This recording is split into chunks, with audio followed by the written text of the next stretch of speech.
Punjabi community ਨਾਲ related ਜਿਹੜੀ Cincinnati ਓਹਾਇਓ ਤੋਂ ਖਬਰ ਹੈਗੀ ਆ। ਹਾਂਜੀ ਵੈਸਟਚੈਸਟਰ ਜਿੱਥੇ ਕਿ 2019 ਦੇ ਵਿੱਚ ਅਪ੍ਰੈਲ ਦੇ ਵਿੱਚ ਮਰਡਰ ਹੋਏ ਸੀ। ਅਪ੍ਰੈਲ 28 2019 ਨੂੰ ਇੱਕ ਲੇਡੀ ਵਾਈਫ ਸੀ ਤੇ ਉਸਦੇ ਫਾਦਰ ਮਦਰ ਤੇ ਇੱਕ ਉਸਦੀ ਮਾਸੀ, 4 ਜਣਿਆਂ ਦਾ ਕਤਲ ਹੋਇਆ ਸੀ ਤੇ ਉਸ ਦੇ ਚਾਰਜਸ ਜਿਹੜੇ ਆ ਉਸਦਾ ਹਸਬੈਂਡ ਜੋ ਗੁਰਪ੍ਰੀਤ ਸਿੰਘ ਆ ਉਹਨਾਂ ਦੇ ਉੱਤੇ 4 ਕਾਊਂਟ ਐਗਰੀਵੇਟਡ ਮਰਡਰ ਦੇ ਪੁਲਿਸ ਵੱਲੋਂ ਲਾਏ ਗਏ ਸੀ। ਸੋ ਉਹ ਟਰਾਇਲ ਅੱਜ ਕੱਲ ਸਿਨਸਨਾਟੀ ਦੇ ਵਿੱਚ ਕੋਰਟ 'ਚ ਚੱਲ ਰਿਹਾ ਆ।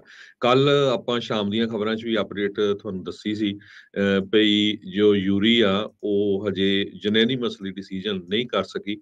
ਜੀ 10 ਦਿਨ ਲਗਾਤਾਰ ਇਹ ਟਰਾਇਲ ਚੱਲਿਆ ਤੇ ਕੱਲ 12 ਘੰਟੇ ਲਗਾਤਾਰ ਜੋ ਯੂਰੀ ਹੈਗੀ ਆ ਉਹ ਡੈਲੀਬਰੇਸ਼ਨ ਕਰਦੇ ਰਹੇ, ਪਰ ਫਾਈਨਲ ਉਹਨਾਂ ਦਾ ਯੂਨੈਨਿਮਸ ਡਿਸੀਜਨ ਨਹੀਂ ਆਇਆ ਤੇ ਜੱਜ ਗ੍ਰੈਗਰੀ ਹੌਵਰਡ ਆ ਉਹਨਾਂ ਨੇ ਇਹ ਕਿਹਾ ਵੀ ਨਹੀਂ ਤੁਸੀਂ ਦੁਬਾਰਾ ਕੀ ਫਿਰ ਇਸ ਤੇ ਕੋਸ਼ਿਸ਼ ਕਰੋ। ਤੇ ਜੋ ਲੇਟੈਸਟ ਖਬਰਾਂ ਆਈਆਂ ਈਵਨ ਕੱਲ ਰਾਤ ਵੀ ਦੇਰ ਰਾਤ ਤੱਕ ਯੂਰੀ ਵਾਲੇ ਉਹ ਗੱਲਬਾਤ ਕਰਦੇ ਰਹੇ ਆਪਸ ਦੇ ਵਿੱਚ ਇਸ ਸੰਬੰਧੀ, ਪਰ ਹਜੇ ਤੱਕ ਜੋ ਅਪਡੇਟਸ ਹੈਗੀਆਂ ਆ ਹਜੇ ਕੋਈ ਡਿਸੀਜਨ ਨਹੀਂ ਆਇਆ।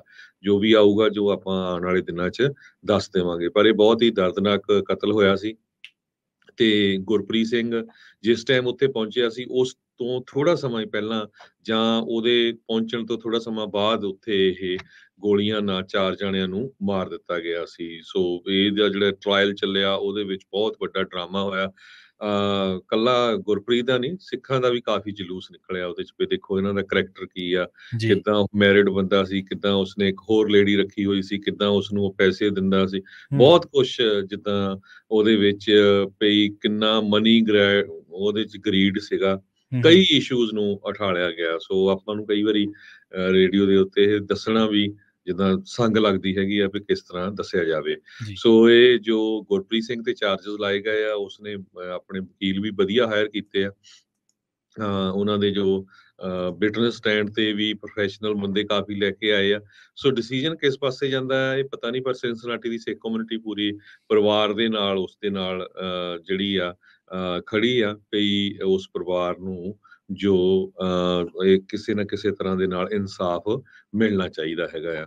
ਸੋ ਹਜੇ ਤੱਕ ਜੂਰੀ ਦਾ ਡਿਸੀਜਨ ਨਹੀਂ ਆਇਆ। ਜਦੋਂ ਡਿਸੀਜਨ ਆਉਂਦਾ ਹੈਗਾ ਤੇ ਆਪਾਂ ਜ਼ਰੂਰ ਤੁਹਾਡੇ ਨਾਲ ਸਾਂਝਾ ਕਰਾਂਗੇ। ਰਾਤ ਦੇ 9:10 ਤੱਕ ਕੱਲ ਦੇ ਜੋ ਹੈਗੇ ਆ ਉਸ ਉੱਥੇ ਦਾ ਜੋ ਟਾਈਮ ਆ ਉਸ ਸਮੇਂ ਮੁਤਾਬਕ ਤੱਕ ਯੂਰੀ ਨੇ ਕੋਈ ਫਾਈਨਲ ਡਿਸੀਜਨ ਨਹੀਂ ਦਿੱਤਾ ਸੀ। ਸੋ ਸਰੋਤਿਆਂ ਨੂੰ ਦੱਸਦੇ ਜਾਈਏ ਇਹ ਜੋ ਅਪਡੇਟ ਹੈਗੀ ਆ ਵੈਸਟਚੈਸਟਰ ਓਹਾਇਓ ਸਿਨਸਿਨਾਟੀ ਦੇ ਵਿੱਚ ਇੱਕ 4 ਜਣਿਆਂ ਦਾ ਗੋਲੀਆਂ ਮਾਰ ਕੇ ਕਤਲ ਕਰ ਦਿੱਤਾ ਗਿਆ ਸੀ ਤੇ ਉਸ ਜਿਹੜੀ ਲੇਡੀ ਸੀ ਉਹਦੇ ਹਸਬੈਂਡ ਦੇ ਉੱਤੇ ਹੀ ਗੁਰਪ੍ਰੀਤ ਸਿੰਘ ਤੇ ਜੋ 4 ਕਾਊਂਟ ਆਫ ਐਗਰੀਵੇਟਡ ਮਰਡਰ ਦੇ ਚਾਰਜ ਲਾਏ ਗਏ ਸੀ ਤੇ 10 ਦਿਨਾਂ ਤੋਂ ਇਹ ਟਰਾਇਲ ਚੱਲ ਰਿਹਾ ਹੈਗਾ।